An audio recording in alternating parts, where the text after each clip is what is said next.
ህዝብ እያለቀ ነው። መርጦ ልኳል የመረጠን ህዝብ ነው ተብሎ በዛ በመረጠው ህዝብ ላይ ደግሞ ዛሬ ድሮን ማዝነብ እኔ ኃላፊነት የሚሰማው መንግስት ጨካኝ ይሁን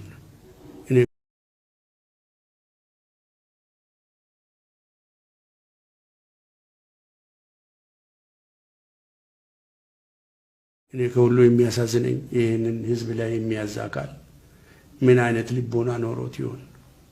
ምን አይነት ልብ ኖሮት ይሆን?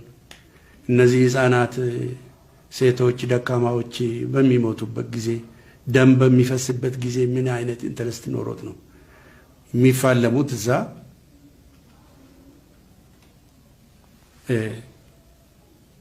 ሜቢ እነሱ የታጠቁትን መሳሪያ ያውቃሉ። ቀደም ሲል ሲነገር የነበረው ሰባራ ጠበንጃ ነው ይሉ ነበር። ከሌላ የታጠቁት ነገር የለም። ስለዚህ ሊመጣጠን የሚችል ትጥቅ መንግስት አለው። በአውሮፕላን ዜጎች ላይ በአውሮፕላን መምታት ኃይለ ሥላሴ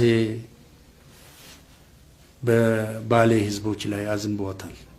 እስከዛሬ ድረስ ጠባሳ የሆነ ታሪክ አላቸው። በደርግ ጊዜም የዚህ አይነት ተሞክሯል። ይሄም ጠባሳ ታሪክ ጥሎልን አልፏል። ያ ቡድንስ አቶ ሙላቱ በህዝብ ላይ ያደረሰ ያለውን ጉዳት እንደ ፓርቲ እንዴት ነው የምታዩት?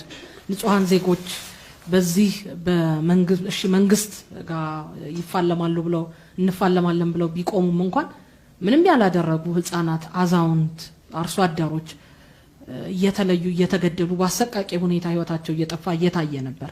እሱን እንዴት ነው እንደ ፓርቲ የምታዩት? አንዱ ነው። ሁለተኛው የዚህ የሸኔ ቡድን እንግዲህ ከእለት ወደ እለት እየተጠናከረ ሄዶ የትጥቁም እንደዚሁም የአባላቱን ብዛት እየሰፋ መምጣቱ ይነገራልና በዚህ ያህል ደረጃ እንዴት ሊደራጅ ቻለ ብላችሁ ታስባላችሁ? ሊዲያ በጣም እግዚአብሔር ይስጥልኝ፣ አመሰግናለሁ። ጥሩ ጥያቄ ነው። ይሄ በየጊዜው ዜጎች ያልቃሉ፣ ይሞታሉ። የሆነ ታጣቂ ኃይል ህዝብን ገደለ፣ ፈጀ ምናምን ተብሎ ሲነገር እንሰማለን። ታዲያ ከሁለት አቅጣጫ ነው መግለጫ የሚሰጠው። መንግስት ገደለው፣ እነዚህ ኦነግ ሸኔዎች ናቸው። እንግዲህ የዳቦ ስም ሰጥቷቸዋል። እነሱ እንኳን ኦነግ ሸኔ አይሉም፣ ራሳቸውን ሸኔ ብሎ አይጠሩም።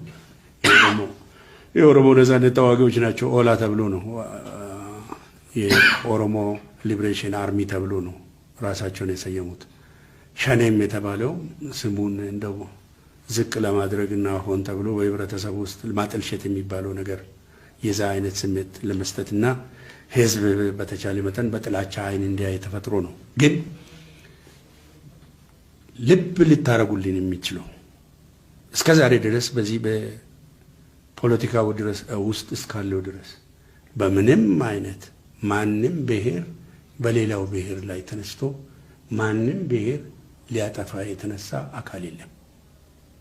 ፖለቲካሊ ሆን ተብሎ የሚደረጉ ቲያትሮች ናቸው በህዝባችን ላይ ያለው። ስለዚህ እነሱ ኦነግ ሸኔ የጨረሰው ተብሎ ሲነገር እነሱ ደግሞ በሌላ መንገድ የለም መንግስት ባደራጃቸው አካል ህዝብን ፈጁ ተብሎ ነው የሚነገረው። ስለዚህ እኛ እንቆቅልሽ ውስጥ ገባን። ማንንም ለማመንም አልቻልንም። ኢከሌ ነው ለማለት አልቻልንም። እንደናንተ ደፍረን ኦነግ ሸኔ ነው ለማለት አልቻልንም። ኦሮሚያ ውስጥ ለምን? very good።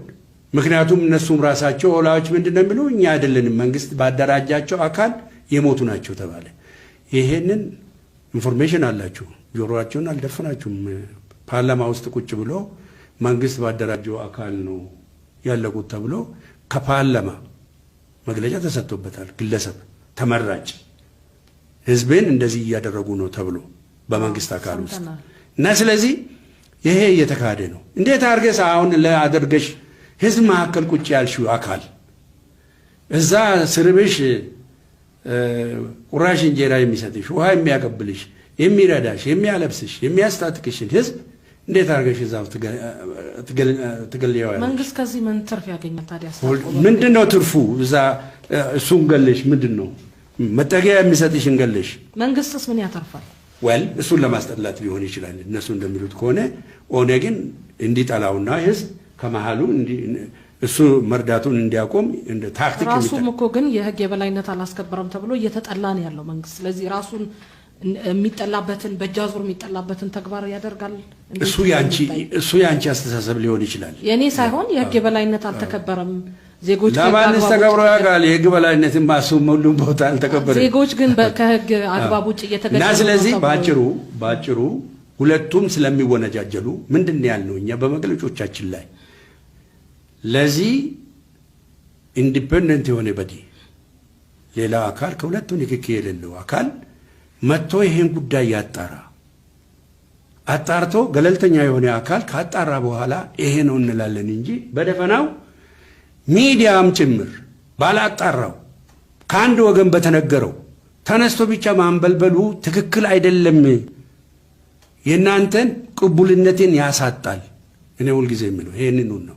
ስለዚህ እኔ የመንግስት አካል ይሄ አለ የሚባለው ሳይሆን በትክክል ኢንዲፔንደንት የሆነ ገለልተኛ አካል ያላጣራውን ጉዳይ ወስዶ መናገር እኔ ትክክል አይመስለኝም። ለምሳሌ አሁን እነዚህን ኦላ የምንላቸውን ኦነግ ሸኔ ነው የተባለውን በጣም የሚገርማችሁ ፓርላማ ላይ ኦነግ ሸኔ ብሎ ነው የሚጠሩት። ሸኔ ብሎ ሸኔ ማን ነው ብለን ጠየቅንኛ። ኦሮሚያ ውስጥ የሚንቀሳቀስ ይሄ ፖለቲካ ኃይል ነው፣ የተደራጀ ኃይል ነው፣ ማን ነው ብለን ጠየቅን። ፓርላማ ይሄንን ሸኔ ብሎ በሸኔ በአሸባሪነት ሲፈርጅ ግራ ገባን። ሸኔ ብሎ ራሱን የጠራ አካል የለም። ኦነግ ኦልሬዲ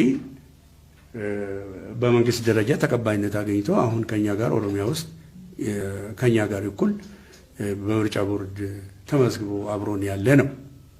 ይሄ ሸኔ ግን የለም። ሸኔውን ምን ለማለት ነው የተፈለገው? ሸኔ ነኝ ብሎ ሲመጣ ማን አካል አለ? ይሁንና ከጊዜ በኋላ አሁን ይሄ ሸኔ ነፃነት ያገኝ ቢባል ማን ነው እኔ ነኝ ብሎ የሚመጣ የሚል ነው። እነዛ ደግሞ መግለጫ አውጥተዋል። በዛ በኩል እኛ ሸኔ የሚባል አናቅም፣ የኦሮሞን ተዋጊ ኃይሎች ነን ብሎ ነው። ስለዚህ ሌላ ዝም ብሎ ቅጽል ስም ሰጥቶ እኔ ራሴን ባልጠራሁት ስም ሌላ ሰው ሊጠራኛ ይገባል፣ ባለቤት ሊገኝለት ይገባል። ስለዚህ ይሄ ነው እዛ ላይ ጉድለቱ። ማን ነው አሁን እናንተ አሁን ኦነግ ሸኔ ማን ነው ብትባሉ ማን ነው ልትሉ ነው? ማን ነው ልትሉ ነው? እና ስለዚህ ኦነግ ሸኔ የሚባል በእንትን ውስጥ የለም። ምን ለማለት ነው? ኦሮሞ የሚተዳደርበት ገዳ ሲስተም አለ። ይሄ ገዳ ውስጥ ሸኔ የሚባል ትልቅ ቦታ ክብር ያለው ነው። ኦሮሞ ደግሞ ለወደፊት